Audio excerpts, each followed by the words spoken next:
Il est 7h34 minutes 25 secondes, l'interview du jour. Maintenant, Yacine Ponlé, comme je le disais tantôt, on a comme invité ce matin Dame Oumouba. Elle est responsable communication du projet Fria Éducation. Elle est donc en direct de BLG depuis la France ce matin. Dame Oumou, bonjour, bonne arrivée. Bonjour. Bienvenue sur Joma et dans BLG. Je rappelle, vous êtes responsable communication du projet Fria Éducation, dont le lancement est prévu pour le 12 novembre prochain. Donc, dites-nous, c'est quoi ce projet et qu'est-ce que vous visez donc concrètement? Merci déjà de nous donner cette opportunité de parler de notre projet sur vos antennes. Et bonjour à tous vos auditeurs et auditrices ce matin. Donc, en fait, Fria Éducation est un projet qui est porté par un collectif qui s'appelle le collectif des natifs et sympathisants de Fria, en abrégé CONACIF. Et en fait, l'idée est venue de façon tout à fait naturelle, si je peux le dire comme ça, parce qu'il y a eu un déclic. Je vous explique. Fria a toujours eu la chance d'avoir en fait des bons élèves, si je peux me le permettre comme ça, en tout cas avec un niveau qui était assez remarquable dans les années précédentes. Et on a remarqué de façon progressive ces dernières années qu'il y a vraiment une certaine dégringolade au niveau de l'éducation. Et les résultats de l'année précédente, de l'année scolaire, en fait, ont vraiment été un déclic pour tout un chacun. Et pour matérialiser ce déclic-là, on s'est dit qu'il fallait faire quelque chose, il fallait se mobiliser, se constituer et voir ce qu'on pouvait faire. Donc, Fria Éducation est un projet qui appuie aujourd'hui le système éducatif donc à Fria de manière particulière, mais qui se veut aussi d'une envergure nationale et qui pourra s'établir partout où besoin sera demain. Allez, l'autre question avec Yacine Ponlé. Alors, ça fait combien d'années que ce projet existe à Fria? Alors, comme je le disais tantôt, ce projet, en fait, c'est le lancement, donc il vient de naître là. Cette année. Parce que, en fait, l'année de référence était vraiment les résultats qu'on a connus au niveau du système éducatif guinéen. Donc, le collectif, il vient de naître. Alors, la question que je voulais poser justement par rapport au fait que ça vient de naître, c'est à un moment donné, Fria avait besoin de tout. Les gens, les habitants de Fria ont souffert le martyre avec l'arrêt de l'usine. Où vous étiez et qu'est-ce que vous aviez fait dans ce sens? Parce qu'on a compris que justement, c'était compliqué pour tout le monde. Alors, je pense que là, vous parlez de la période de 2012 jusqu'à 2018 ou même à ce jour, hein, pour certains. Effectivement, il y a eu beaucoup de chamboulements au niveau de la cité d'Alumine. Il y a eu des projets... Après, il n'est pas tard de bien faire, hein. Non, mais il y a eu des projets d'appui sur plein de secteurs, donc je ne citerai pas tout, mais on a l'exemple du festival qui est à sa 7e édition cette année. Ouais, festival, ça n'aide pas pour la dépense. Attends, festival, ça n'aide pas pour la dépense. Non, tu as posé une question. On s'amuse quand on n'a pas fait. Laisse l'invité répondre, s'il te plaît. Allez-y, dame. Oui, je vais aller au bout des idées. Donc, je disais, il y a eu des actions à ce moment-là sur le terrain. Mais c'est vrai que ça n'avait pas touché, il n'y avait pas eu cette sensibilité. Mais quand il y a eu les résultats de cette année, qu'on a vu qu'on a 9% sur le plan national, un peu moins au niveau de baccalauréat à Fria, on s'est dit là, il faut faire quelque chose. On ne peut pas laisser cette jeunesse à l'abandon. Il faut agir parce que comme le disaient certains, c'est qu'en fait, si on veut développer ce pays-là, il faut miser sur l'éducation et donner les moyens nécessaires qu'il faut. Donc, c'est vrai qu'à ce moment-là, vous disiez où nous étions, mais moi, je me rappelle que pendant ces années-là, j'étais encore à la fac. Donc, c'est peut-être que cette dimension qu'on a aujourd'hui, on ne pouvait pas l'avoir à ce moment-là. Allez, Dame Oumouba, responsable communication du projet Fria Éducation en direct de BLG, pour répondre donc à cette question de Aliou. Bonjour, madame. Ouais, allez-y, vas-y, la question, Aliou, s'il te plaît. En fait, je voulais savoir comment est-ce que vous comptez mettre en place ce projet, c'est-à-dire, est-ce que vous avez déjà des bénévoles ou vous avez déjà des salariés recrutés qui ont le niveau scolaire ou universitaire pour faire ce travail? Faites un peu le plan d'action, s'il vous plaît. Qui sont ceux qui vous accompagnent? Oui, c'est une très bonne question qui regroupe deux aspects, notamment à savoir les membres et les enjeux. Donc, si je prends les membres, effectivement, ce projet est à la base du volontariat. Donc, toutes les personnes qui s'impliquent dedans sont des volontaires, sont des natifs de Fria qui se sont engagés. Pour tout vous dire, en termes de chiffres, on est 23 membres fondateurs. On a aujourd'hui 10 membres au niveau du bureau exécutif, mais aussi il y a des comités opérationnels qui sont actuellement en train de travailler sur le terrain, notamment pour le lancement qui est prévu ce samedi. D'ailleurs, je profite de l'occasion pour saluer toutes ces personnes-là, tous les bénévoles qui donnent de leur temps, parce que en fait, le temps, c'est quelque chose qui est beaucoup plus précieux. D'accord. Donc allez. ça, je pense avoir répondu. Oui. Ouais. Allez-y. Allez-y. Je voulais savoir comment vous le mettez en place. Attendez. Oui, allez-y. des enjeux, quand nous nous sommes mobilisés, nous, on a identifié en fait 3 enjeux, ou si vous voulez 3 axes. D'abord, le premier, c'est organiser des programmes d'appui à l'enseignement pour les élèves du primaire et du secondaire.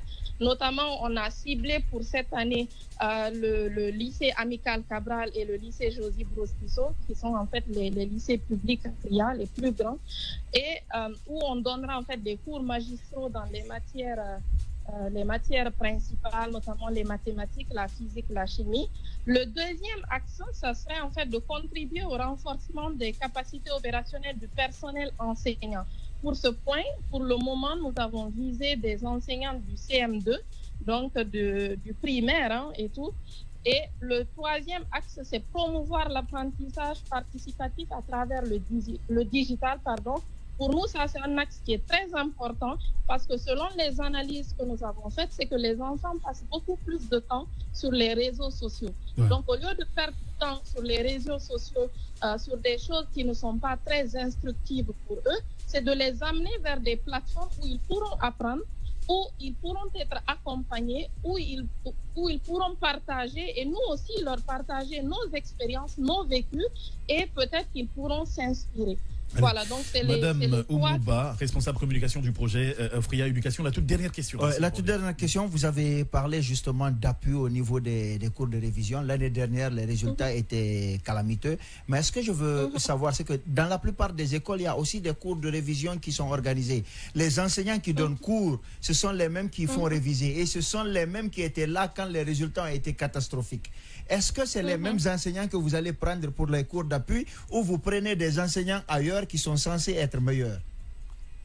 Alors déjà, j'ai envie de vous dire qu'on a de très bons enseignants à Fria.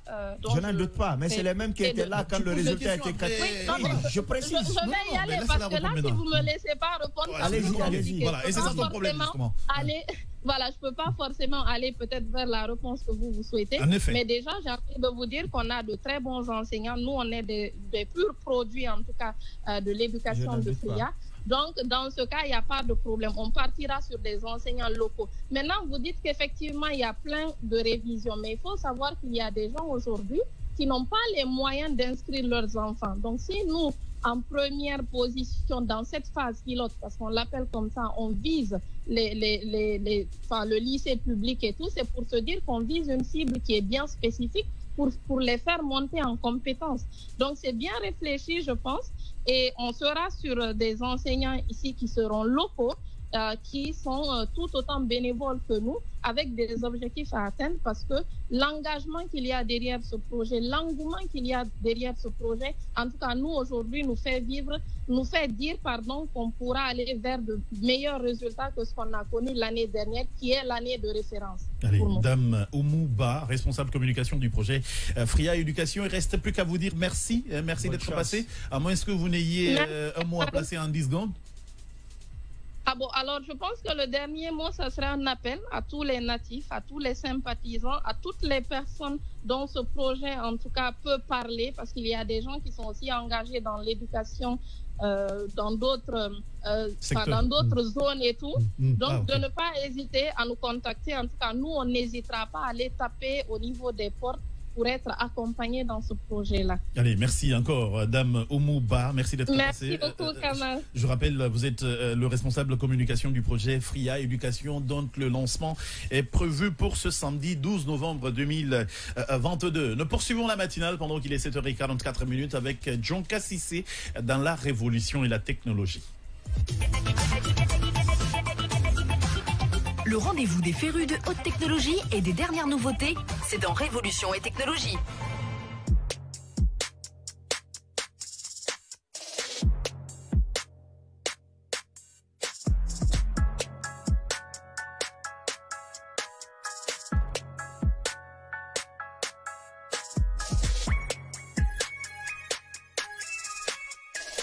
Allez, 7h44. Chamali Traoré, on fait plaisir maintenant aux férus des nouvelles technologies.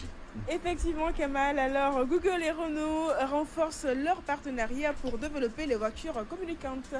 Oui, il faut dire que les deux entreprises misent sur l'intelligence artificielle. Alors, Google et le groupe automobile travaillent ensemble depuis 2018. En effet, les véhicules de constructeurs intègrent directement certains services du géant américain comme Google Maps et Google Assistant. Or, les deux entreprises ont décidé de franchir un cap dans leur collaboration.